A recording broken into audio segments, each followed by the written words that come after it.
Hi friends, പുതിയൊരു സ്റ്റോറിയിലേക്ക് എല്ലാവർക്കും സ്വാഗതം. അങ്ങനെ നമ്മുടെ ബാലചന്ദ്രൻ അറിയുകയാണ് കേട്ടോ, വൈജയന്തിയുടെ മകളാണ് അലീന എന്നുള്ള ആ ഒരു സത്യം. അത് അറിയുന്നത് നമ്മുടെ രേവതിക്കുട്ടിയാണെങ്കിൽ അലീനയ്ക്ക് എഴുതിയ ആ ഒരു കത്ത് പൊട്ടിച്ച് വായിക്കുമ്പോഴായിരിക്കും കേട്ടോ.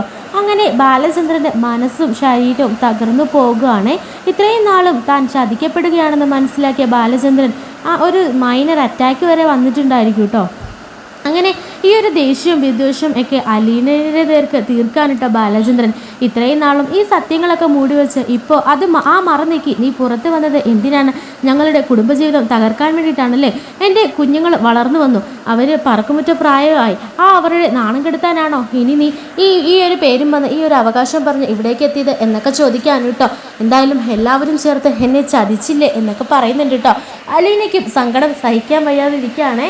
അലീന പറയുന്നുണ്ട്, ഞാൻ ആരെയും ചതിക്കാനോ വഞ്ചിക്കാനോ ഒന്നും വന്നതല്ല, ഞങ്ങളുടെ സംരക്ഷകരെല്ലാം മരിച്ചുപോയി, ഞങ്ങൾക്കിനി ആരുമില്ല. അപ്പോൾ ആ ഒരു അവസാന നിമിഷത്തിൽ ഞാൻ ഒരു വെറും ഹോം നേഴ്സായിട്ട്, വെറും ജോലിക്കാരിയായിട്ട് ഈ ഒരു വീട്ടിലേക്ക് കയറി വന്നേ ഉള്ളൂ. ഞാൻ കാരണം ആരും ആ സത്യം ഈ ലോകത്ത് ഒരു മനുഷ്യനും അറിയില്ല എന്ന് ഞാൻ വാക്ക് കൊടുത്താണ്, അത് ഞാൻ പാലിക്കുകയും ചെയ്തു.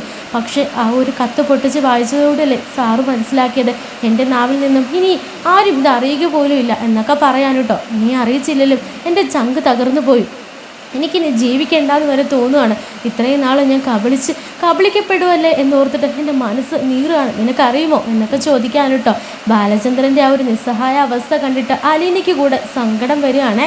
അങ്ങനെ അലീന പറയുന്നുണ്ട്, ഞാൻ പോയിക്കോളാം, സാറിനെ ഞാൻ വിഷമിപ്പിക്കുന്നില്ല എന്നൊക്കെ പറഞ്ഞിട്ട് അലീന അങ്ങ് പോകുമ്പോഴത്തേക്കിനും അത് കാണുമ്പോൾ ബാലചന്ദ്രന് ചെറിയൊരു സോഫ്റ്റ് കോർണറൊക്കെ വരികയാണ് കേട്ടോ. അങ്ങനെ ബാലചന്ദ്രൻ ഹോസ്പിറ്റലിലൊക്കെ ആകുമ്പോൾ ഈ അലീനയായിരിക്കും കേട്ടോ കൂട്ടിരിക്കാൻ പോകുന്നതും അതുപോലെ തന്നെ ഫുഡൊക്കെ ഉണ്ടാക്കിക്കൊണ്ട് കൊടുക്കാൻ പോകുന്നതുമൊക്കെ. അങ്ങനെ അലീനയുടെ ആ ഒരു മഹത്വം ഒക്കെ മനസ്സിലാക്കുന്ന ബാലചന്ദ്രനാണെങ്കിൽ അലീനയിലേക്ക് കൂടുതൽ അടുക്കാൻ കേട്ടോ. ഒരച്ഛൻ്റെ സ്നേഹം, ഒരു മകളുടെ ആ ഒരു കരുതൽ എല്ലാം കൊടുക്കാൻ കേട്ടോ ബാലചന്ദ്രൻ. അങ്ങനെ ബാലചന്ദ്രൻ അലീനയെ ചേർത്ത് പിടിക്കുന്നുണ്ട് കേട്ടോ. പല കാര്യങ്ങളിലും സഹായിക്കുകയും ഒരു അനുകമ്പ കാണിക്കുകയും പഴയതിലും കൂടുതൽ അലീനയെ സ്നേഹത്തോടെ പരിചരിക്കുകയും ഒക്കെ ചെയ്യുന്നുണ്ട് കേട്ടോ. ഇതെല്ലാം കാണുന്ന വൈജയന്തി ആണെങ്കിൽ ആകെ ദേഷ്യത്തോടെ കലിയിളകി നിൽക്കാൻ കേട്ടോ. വൈജയന്തിക്ക് ഓരോ ദിവസം കൂടുന്തോറും ബാലചന്ദ്രനെയും അലീനയെയും വെച്ചുള്ള സംശയങ്ങൾ കൂടിക്കൂടി വരികയാണ് കേട്ടോ. ഓരോ ദിവസം ഇവർക്കിടയിൽ അടിയും ഒക്കെ ഉണ്ടാവുന്നുണ്ട് കേട്ടോ. ബാലചന്ദ്രന് ഒരു സമാധാനം വൈജയന്തി കൊടുക്കുന്നില്ല എന്ന് തന്നെ പറയാം. അങ്ങനെ സഹി കെടുകയാണ് കേട്ടോ ബാലചന്ദ്രൻ. അങ്ങനെ അലീനയോടും പറയുന്നുണ്ട്, തൊഴിലെളുപ്പം വെച്ച് അവൾ വീട്ടിൽ കയറി വന്നിരിക്കുക, ആണുങ്ങളെ മയക്കാൻ എന്നൊക്കെ പറഞ്ഞ് മോശം വാക്കുകൾ ഉപയോഗിച്ച് അലീനയെ ഒരുപാട് ശകാരിക്കുന്നുണ്ട് കേട്ടോ. ഇതൊക്കെ കേട്ട് സഹി കെടുകയാണ് കേട്ടോ നമ്മുടെ ബാലചന്ദ്രൻ. എന്തൊക്കെ പറഞ്ഞാലും ഇത്രയും കാലം താൻ ചതിക്കപ്പെടുകയാണെന്ന് മനസ്സിലാക്കിയ ബാലചന്ദ്രൻ്റെ ഉള്ളു നീറുകയാണ് കേട്ടോ. അങ്ങനെ ബാലചന്ദ്രൻ ഇതിന് പിന്നിലെ സത്യാവസ്ഥ മനസ്സിലാക്കാൻ തീരുമാനിക്കുകയാണ് കേട്ടോ. അങ്ങനെ നമ്മുടെ വൈജയന്തിയുടെ ആങ്ങളനെ കാണുന്നുണ്ട് കേട്ടോ. അങ്ങനെ അദ്ദേഹത്തെ കൂട്ടി പുറത്തേക്കൊക്കെ പോകുന്നുണ്ട് കേട്ടോ. എനിക്ക് കുറച്ച് കാര്യങ്ങളൊക്കെ സംസാരിക്കാനുണ്ട് എന്നൊക്കെ പറഞ്ഞ് ബിസിനസ് കാര്യങ്ങളാണെന്നൊക്കെ പറഞ്ഞിട്ടായിരിക്കും കേട്ടോ കൂടെ കൂട്ടുന്നത്. അങ്ങനെ കാര്യങ്ങൾ സംസാരിക്കാനുണ്ടെന്ന് പറഞ്ഞിട്ട് ഇവർ രണ്ടുപേരും ഒരു നീണ്ട യാത്ര തന്നെ പോകുകയാണ് കേട്ടോ. ഈ സമയത്ത് വൈജയന്തിയുടെ ഓരോരോ കാര്യങ്ങൾ, പഴയകാല കാര്യങ്ങളൊക്കെ ചോദിച്ചറിയുന്നുണ്ട്. ഈ സമയത്ത് ചോദിക്കുന്നുണ്ട്, എന്തിനാളെ ഇപ്പോൾ ഇതൊക്കെ ചോദിക്കുന്നത്? ഇപ്പോൾ അറിയാനൊരു കൗതുകം, അത്രയേ ഉള്ളൂ. പല പല സത്യങ്ങളും മറന്നേക്ക് പുറത്തു വരുമല്ലേ, അതുകൊണ്ട് അളിനെന്താ ഉദ്ദേശിച്ചത് എന്നൊക്കെ ചോദിക്കുമ്പോൾ പറയുന്നുണ്ട്, വൈജയന്തി മുൻപ് എന്നെ വിവാഹം കഴിക്കുന്നതിന് മുൻപ് ആരെങ്കിലും സ്നേഹിച്ചിരുന്നോ? സത്യം പറയണം, എല്ലാം മറന്നിട്ട് തന്നെയാണ് ഞാൻ ചോദിക്കുന്നത് എന്നൊക്കെ പറയാൻ കേട്ടോ. ഇത് കേൾക്കുമ്പോൾ ഒരു ഞെട്ടലോടെ തന്നെ ആയിരിക്കും കേട്ടോ വൈജയന്തിയുടെ ആങ്ങളയുടെ പ്രതികരണം. അങ്ങനെ ആകെ തകർന്നു പോകുകയാണ് കേട്ടോ. അപ്പോൾ എല്ലാം അറിഞ്ഞിട്ടുണ്ടായിരിക്കും എന്നിങ്ങനെ മനസ്സിലോർക്കുകയാണേ. ആ സമയത്ത് പറയുന്നുണ്ട്, വൈജയന്തി എന്നെ വിവാഹം കഴിക്കുന്നതിന് മുൻപ് തന്നെ മറ്റൊരാളുമായിട്ട് പ്രണയത്തിലായിരുന്നു അല്ലേ, അവരൊരുമിച്ച് താമസിക്കുകയും ചെയ്തിട്ടുണ്ടല്ലേ. അങ്ങനെ ഒരു പെൺകുട്ടി അവൾക്ക് ജനിച്ചു, പക്ഷേ ആ പെൺകുട്ടി മരിച്ചു പോയെന്ന് എൻ്റെ അമ്മായപ്പൻ, അതായത് നിൻ്റെ അച്ഛൻ പറഞ്ഞു. അങ്ങനെ വൈജയന്തിക്ക് മുൻപിലും ആ ഒരു സത്യം മറച്ചു വെച്ചു. അങ്ങനെ ഒരു അനാഥാലയത്തിൽ കൊണ്ടുവിട്ടു. അവസാനം വർഷങ്ങൾക്ക് ശേഷം അവൾ തിരികെ എത്തിയിരിക്കുന്നു. അമ്മയുടെ ആ ഒരു പഴയ സ്നേഹത്തിനും ആ ഒരു കരുതലിനും ആ ഒരു ശിക്ഷണത്തിനൊക്കെ വേണ്ടിയിട്ട് എന്നൊക്കെ ഇങ്ങനെ പറഞ്ഞു കൊടുക്കാൻ കേട്ടോ. എൻ്റെ അമ്മായപ്പൻ അറുത്ത കൈക്ക് ഉപ്പ് തേക്കാത്തവനാണെന്ന് എനിക്ക് നന്നായിട്ടറിയാം. അദ്ദേഹം തിരുവനന്തപുരത്ത് പോയിട്ട് ഒരു ഹോം നേഴ്സിനെ കൂട്ടിക്കൊണ്ട് വന്നെന്ന് പറഞ്ഞപ്പോഴേ ഞാനത് അതിലെന്തോ ഒരു ഇതുണ്ടെന്ന് വിശ്വസിച്ചതാ എന്നൊക്കെ പറയുന്നുണ്ട് കേട്ടോ.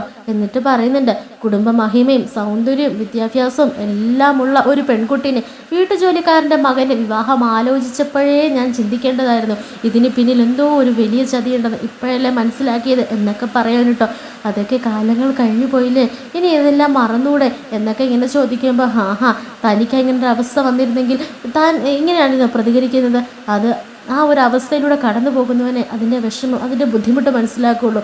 10-25 കൊല്ലമായിട്ട് ഒരു താൻ ചതിച്ചുകൊണ്ടിരിക്കുക, ഓരോ നിമിഷവും വഞ്ചിക്കപ്പെട്ടുകൊണ്ടിരിക്കുകയാണെന്ന് മനസ്സിലാക്കുന്ന ആ ഒരുവൻ്റെ ഹൃദയം ഉണ്ടല്ലോ, അത് കാണാൻ നിനക്ക് കഴിയില്ല എന്നൊക്കെ പറഞ്ഞ ബാലചന്ദ്രൻ നിറ കണ്ണുകളോടെ ആയിരിക്കും കേട്ടോ വീട്ടിലേക്ക് ചെല്ലുന്നത്. ആ സമയത്തായിരിക്കും വൈജയന്തി മുട്ടൻ വഴക്ക് കേട്ടോ.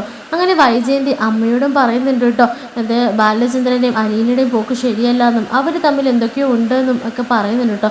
അങ്ങനെ മുത്തശ്ശിക്കും അവസാന നിമിഷം സംശയമാകുകയാണേ. കാരണം ബാലചന്ദ്രൻ തൻ്റെ മക്കളെ പോലെ അതുപോലെ കെയർ ചെയ്യുന്നതൊക്കെ കാണുമ്പോഴത്തേക്കിനും അത് മറ്റൊരു അവിഹിത ബന്ധമായിട്ട് മുത്തശ്ശിയും കണക്കാക്കുകയാണ്. അങ്ങനെ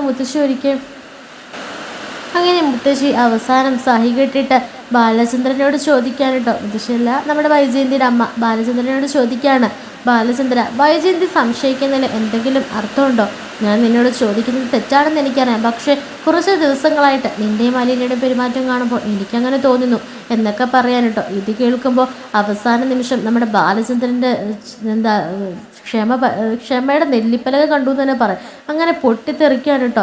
ബാലചന്ദ്രൻ പറയുന്നുണ്ട്, അവൾ എൻ്റെ മക്കളുടെ പ്രായമേ ഉള്ളൂ, അവളെ ഞാൻ എൻ്റെ മകളായിട്ടാണ് കണ്ടിരിക്കുന്നത്, അമ്മ കൂടി അവളുടെ ആ ഒരു ഇത് സംശയിക്കുക എന്നെ എന്നൊക്കെ ചോദിക്കുന്നുണ്ട് കേട്ടോ. അപ്പോൾ ഉത്തരം മുട്ടി നിൽക്കുകയാണേ. അപ്പോൾ നമ്മുടെ ബാലചന്ദ്രൻ ആ പഴയ കാര്യങ്ങളൊക്കെ അങ്ങ് പറഞ്ഞു കൊടുക്കാൻ കേട്ടോ. 23 വർഷങ്ങൾക്ക് മുൻപ് വൈജയന്തി ഒരുത്തനെ സ്നേഹിച്ചതും അതുപോലെ തന്നെ ഗർഭം ധരിച്ചതും ഒരു കുഞ്ഞിനെ പ്രസവിച്ചതുമൊക്കെ അമ്മ മറന്നുപോയോ? എല്ലാവരും ചേർന്ന് എന്നെ പറ്റിച്ചപ്പോൾ ഇതൊന്നും ഓർത്തില്ലായിരുന്നല്ലേ? അങ്ങനെ ജന്മം നൽകിയൊരു കുഞ്ഞുണ്ടായിരുന്നു, വൈജയന്തിയോട് ആ കുഞ്ഞു മരിച്ചുപോയി എന്ന് പറഞ്ഞിരുന്നു. ഇതൊക്കെ ഓർക്കുന്നുണ്ടോ? കുഞ്ഞിരാമൻ നായർ പറഞ്ഞിരുന്നു വൈജയന്തിയുടെ മകൾ മരിച്ചുപോയെന്ന്. എന്നിട്ട് ഒരു ഓർഫനേജിൽ കൊണ്ടുപോയി തള്ളി. അവസാനം എല്ലാവരും ആ കുട്ടിക്ക് നഷ്ടപ്പെട്ടപ്പോൾ അവസാനം ആ മോള് അമ്മയുടെ അരികിലേക്ക് എത്തുന്നു. ആ അമ്മയുടെ വീട്ടിൽ ആരും അറിയാതെ അവൾ താമസിക്കുന്നു എന്നൊക്കെ പറയുമ്പോൾ ബാലചന്ദ്രനെ ഒരു ഇതായിട്ട് നോക്കിയിട്ട് അമ്മ ചോദിക്കുന്നുണ്ട്, എന്താ ബാല നീ പറയുന്നതൊക്കെ, നിനക്കിത് എന്ത് പറ്റി എന്നൊക്കെ ചോദിക്കുമ്പോൾ ഞാൻ പറഞ്ഞതൊക്കെ സത്യമല്ല അമ്മേ എന്ന് ചോദിക്കുമ്പോൾ നീ പറഞ്ഞതൊക്കെ ഏറെക്കുറെ സത്യങ്ങളാണ്, പക്ഷെ ആ മകൾ തിരിച്ചു വന്നു എന്നൊക്കെ പറഞ്ഞാൽ അമ്മയ്ക്കറിയില്ലേ, നമ്മുടെ വീട്ടിൽ ജോലിക്ക് നിൽക്കുന്ന അമ്മയുടെ ഹോം നേഴ്സ് അലീന അവൾ ആരാ? വൈജയന്തിയുടെ മകളാ. വർഷങ്ങൾക്ക് മുൻപിൽ അമ്മയുടെ ഭർത്താവ്, അതായത് എൻ്റെ അമ്മായച്ഛൻ, അതായത് എൻ്റെ ഭാര്യയുടെ അച്ഛൻ ഒരു ഓർഫനേജിൽ കൊണ്ടുപോയി തള്ളിയ ആ കുട്ടിയാണ്. അവൾ തിരികെ എത്തിയിരിക്കുകയാണ് അവളുടെ എല്ലാവരും നഷ്ടപ്പെട്ടപ്പോൾ. പക്ഷേ ആ കൊച്ചിനെ ഞാൻ കുറ്റം പറയില്ല, കാരണം അവളിവിടെ വന്നത് ഒരു ഹോം നേഴ്സായിട്ട്, വെറും വീട്ടുജോലിക്കാരിയായിട്ട്. അവളുടെ അനിയത്തിക്ക് എഴുതിയ ആ ഒരു കത്ത് ഞാൻ വായിച്ചപ്പോഴാണ് ഇതെല്ലാം മനസ്സിലായത്. അവൾ എന്നോട് പറഞ്ഞതല്ല ഇതൊന്നും എന്നൊക്കെ പറയാൻ കേട്ടോ. ഇത് കേട്ട് ഞെട്ടലോടെ നിൽക്കുകയാണ് അമ്മയെ. എന്നിട്ട് അമ്മയോട് പറയുന്നുണ്ട്, എല്ലാവരും ചേർന്ന് എന്നെ ചതിച്ചില്ലേ? ഒരു വേലക്കാരൻ്റെ മകന് വിവാഹം കഴിച്ച് കൊടുത്തപ്പോഴേ ചിന്തിച്ചതാണ് ഞാൻ, എന്തോ ഇതിന് പിന്നിൽ എന്നെ ചതിക്കുന്നുണ്ടെന്ന്. പക്ഷെ അന്നതൊന്നും മനസ്സിലാക്കാനുള്ള പ്രായമില്ലായിരുന്നു. ഇപ്പോൾ എല്ലാം നഷ്ടപ്പെട്ടപ്പോൾ ഇപ്പോൾ എനിക്ക് എൻ്റെ മനസ്സ് തന്നെ എൻ്റെ കൈവിട്ടു പോകുക എന്നൊക്കെ പറയാൻ കേട്ടോ. എന്ത് പറയണം ഏത് പറയണമെന്നറിയാതെ, എങ്ങനെ ബാലചന്ദ്രനെ ആശ്വസിപ്പിക്കുമെന്നറിയാതെ നിസ്സഹായ അവസ്ഥയിൽ നിൽക്കാൻ കേട്ടോ ആ അമ്മ.